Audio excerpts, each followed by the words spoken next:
les informations d'ici et d'ailleurs sur Radio La Frontière. C'est parti pour tout de suite.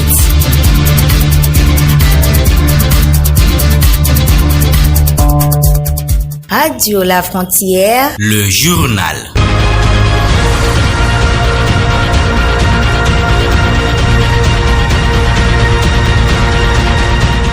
Vendredi 17 janvier 2020. Mesdames, Messieurs, bonjour et bienvenue à tous dans ce journal hebdomadaire de Radio La Frontière.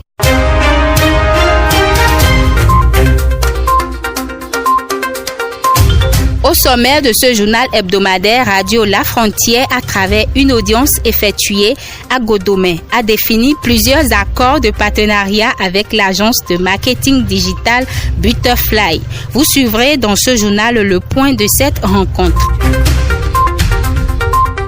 Le gouvernement du chef de l'État béninois, Patrice Talon, s'est réuni en séance hebdomadaire ce mercredi.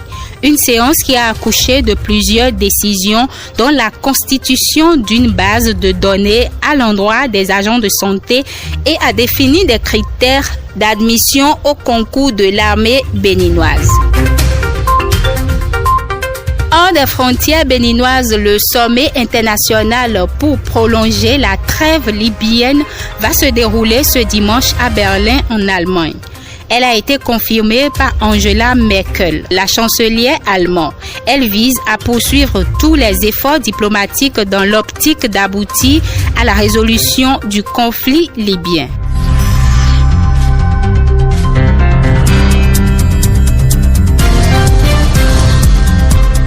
Douglas Agbo m'accompagne dans ce journal. Bonjour à vous, Douglas Agbo. Bonjour, Grace Fan. La station de radiodiffusion Radio La Frontière a procédé lundi dernier à la signature d'un partenariat avec l'agence digitale de marketing Butterfly. Cette plateforme numérique a défini en début de semaine avec Butterfly un certain nombre d'accords. Ce contrat vise à favoriser davantage la relation qui lie ces organes numériques, notamment celle d'impacter positivement la communauté internationale face à l'innovation et au marketing digital. Jean-Paul Nkodo est le chef service des relations publiques de Radio La Frontière. Effectivement, un certain nombre d'accords ont été définis avec la promotrice de l'agence Butterfly. Donc, avec elle, nous avons procédé à la signature d'un partenariat. Un partenariat qui va prendre en compte la conception d'une émission grand public entre-temps annoncée et dénommée Héroïne d'aujourd'hui, une émission dédiée à la gente féminine pour valoriser la valeur et la grandeur de la femme. Outre cela, nous avons également défini des tranches d'émission de la diffusion d'une conception de motivation à l'endroit des auditeurs et des internautes de Radio La Frontière. Donc, le partenariat vise à mettre en relation nos partenaires et annonceurs, que ce soit de l'agence Butterfly et de Radio La Frontière, afin de leur permettre de se rendre plus visible, toujours dans l'optique de booster leur chiffre d'affaires et également dans le sens de rendre plus solidaire le dynamisme inoculé au sein des structures respectives. Démarré à 17h à Godomé au Bénin, cette signature d'accord et de collaboration s'est soldée 4 heures plus tard avec un sourire aux lèvres de façon conjointe. Et justement, en parlant de cette agence digitale, elle organise ce samedi à 9h à Cotonou, au Bénin, sa première édition d'une formation inédite dénommée YouTube Academy. L'événement va connaître la participation de bon nombre d'acteurs du domaine, mais surtout l'initiation à l'apprentissage du montage et de la diffusion d'un contenu vidéo sur sa chaîne YouTube. Cette formation permettra aux participants de révolutionner le passion, ou dit de Nadège Bignon Anago, directrice de l'agence Butterfly. Il y aura la formation proprement dite et nous sommes d'ailleurs en partenariat avec Radio La Frontière qui est sur cet événement aussi. Il y aura shoot photo puisque Frida Vibes sera là, c'est la guest star de YouTube Academy Acte 1, et il y a aussi des mois de convivialité parce que c'est 2 repas. Donc une pause café et un déjeuner. C'est tout, c'est un tout quoi. Un t-shirt, 2 repas, une formation, une vidéo, 2 photos, un réseautage, c'est un contenu de waouh. Et voilà, je dis souvent que vous pouvez offrir une chaussure à quelqu'un ou un smartphone, mais offrez-lui la formation YouTube Academy et vous le rendez indépendant, vous le permettez d'aller vers sa passion, vous le permettez de vivre autrement. Vous désirez tourner, monter et diffuser vos propres vidéos? Rendez-vous le samedi prochain à Zobouroué, immeuble blanc face à l'entreprise Adeoti. Toujours au Bénin, un enseignant victime d'un braquage à Boïcon ce mercredi 15 janvier 2020. Les bandits ont encore violé le dispositif sécuritaire mis en place par la police républicaine.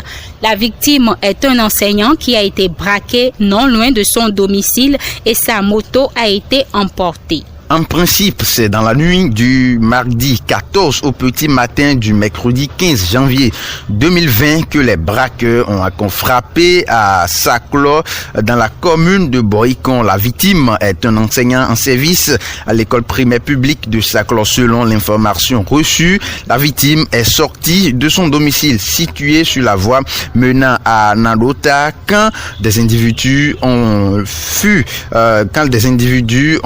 leur apparition et l'ont assommé. Après l'avoir abattu, ils ont emporté sa moto Audi et une somme de 200 000 francs CFA. Le Conseil des ministres s'est réuni le mercredi dernier en présence du chef de l'État, chef du gouvernement Patrice Talon.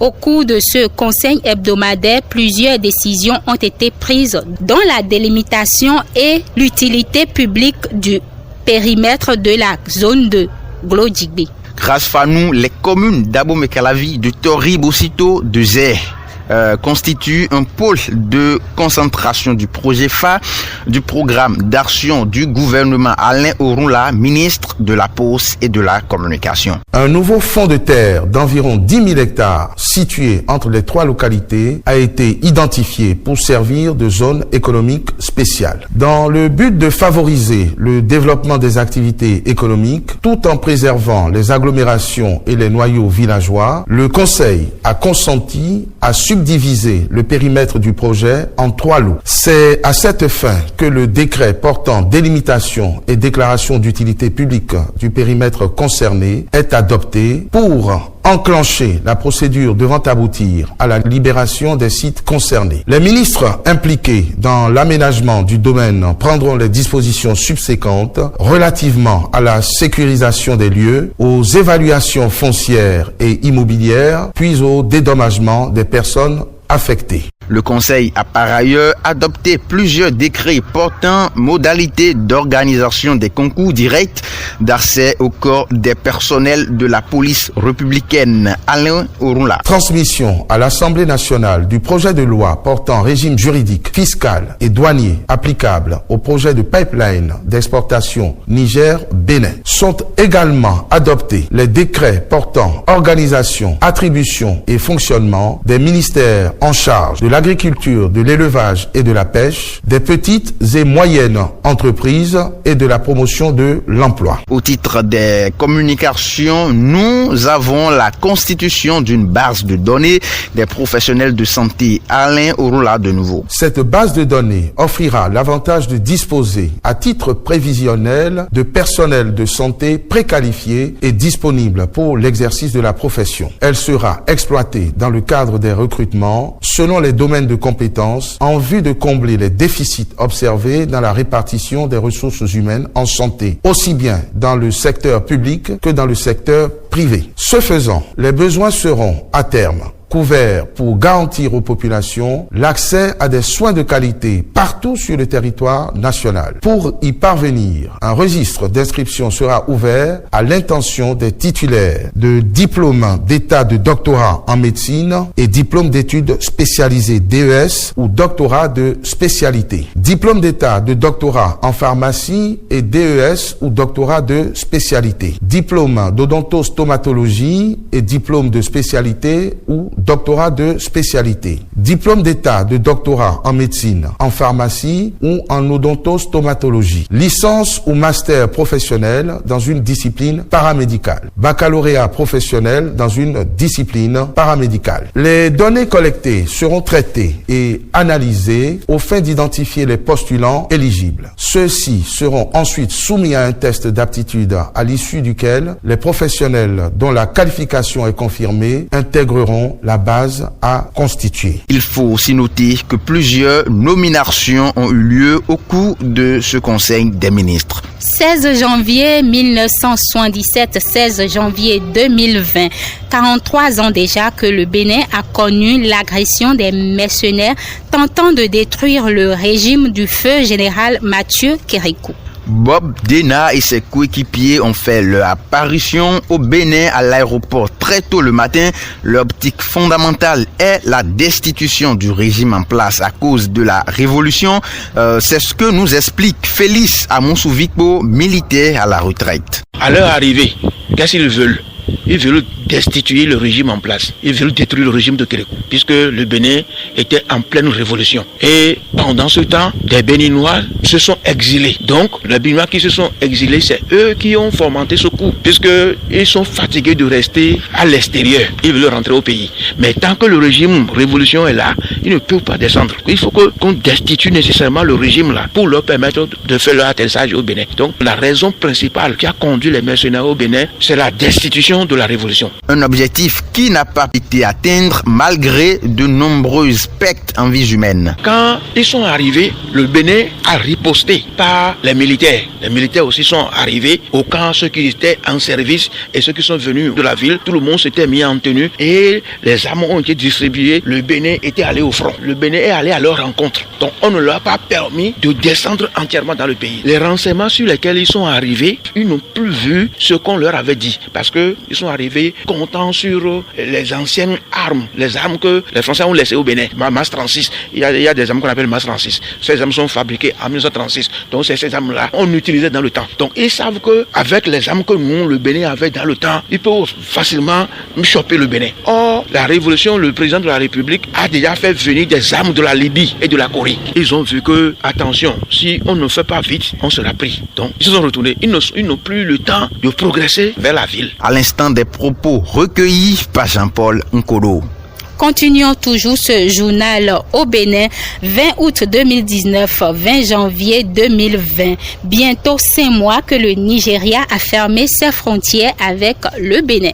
Depuis la fermeture des frontières avec le Bénin, on constate des impacts négatifs sur l'économie béninoise. Germaine Mondoupe est allée à la rencontre d'une commerçante qui nous livre ses difficultés. C'est très difficile pour nous les commerçants de s'en sortir parce que depuis qu'il y a l'histoire des frontières là, on n'arrive pas à aller de l'autre côté pour pouvoir nous procurer les marchandises. Et puis, même qu'on fait tout possible pour nous procurer les marchandises, difficilement on trouve ce qu'on veut. Et le peu qu'on trouve, c'est encore cher. Donc, une fois ici, on essaie de revendre, mais les clients trouvent que c'est trop cher. Et puis, les tracasseries sur la voie, si tu ne fais pas attention, parce qu'on s'efforce à aller nous procurer les produits. Donc, parfois, il y a d'autres qui prennent des voies très dangereuses. Et de l'autre côté, quand on revient avec les marchandises, la population se plaint du fait que c'est cher, mais c'est pas de notre faute. C'est les dépenses qu'on fait sur la voie maintenant qui font que on est obligé de vendre comme ça. Donc c'est un peu difficile, qui fait que même quand on envoie les produits au marché, difficilement on les libère parce que le prix a augmenté. Entre cherté et risques encourus par les bonnes dames, les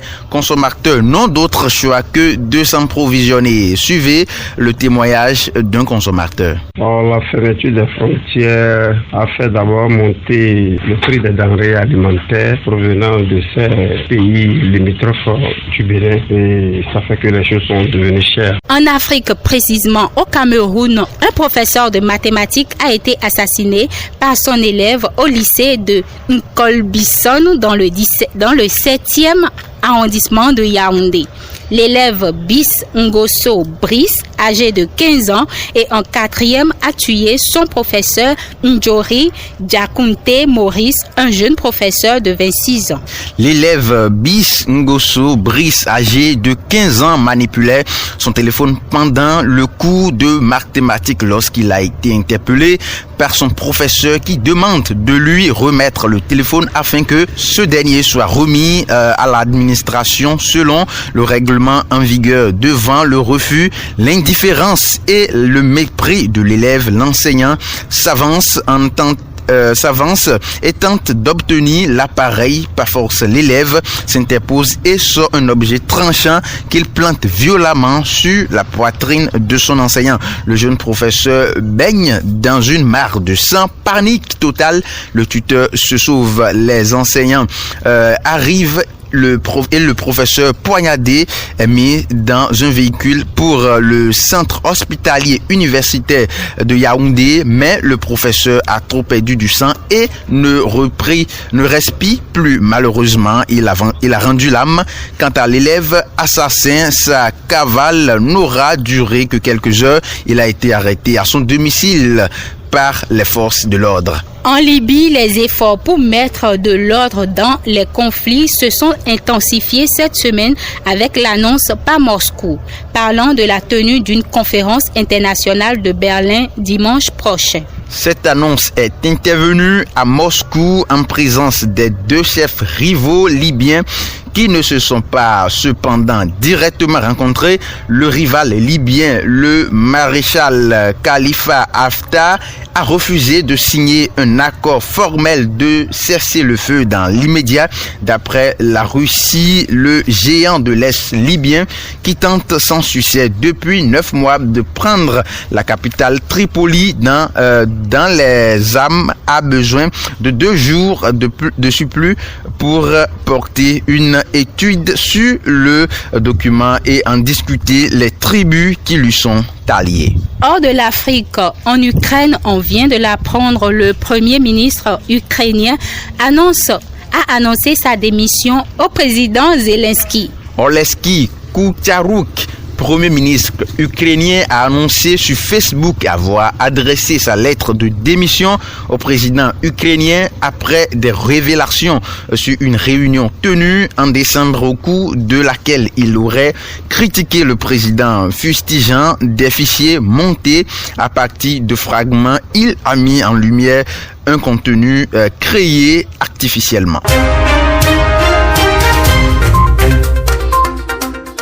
Ainsi s'achève le journal que toute l'équipe de Jean-Paul Nkodo, Douglas Agbo et moi-même, Grace Fanou, avons eu le plaisir de vous présenter.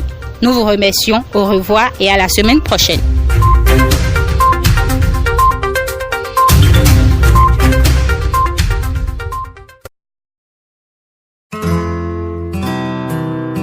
Tout de suite, l'espace publicitaire sur votre radio.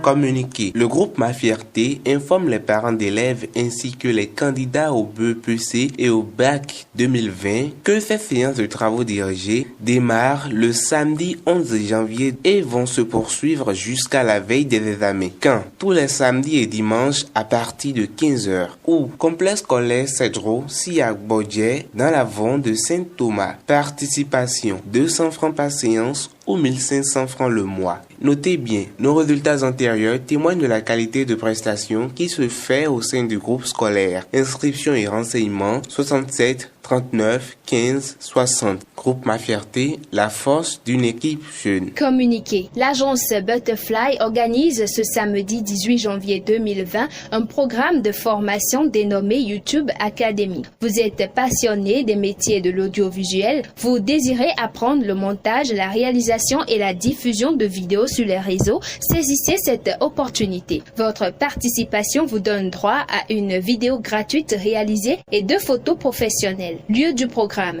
immeuble blanc face à l'entreprise Adeoti derrière le centre Seignon à Zogbohwe. Infoline 67 19 00 00. YouTube Academy, révolutionnez votre vie avec passion.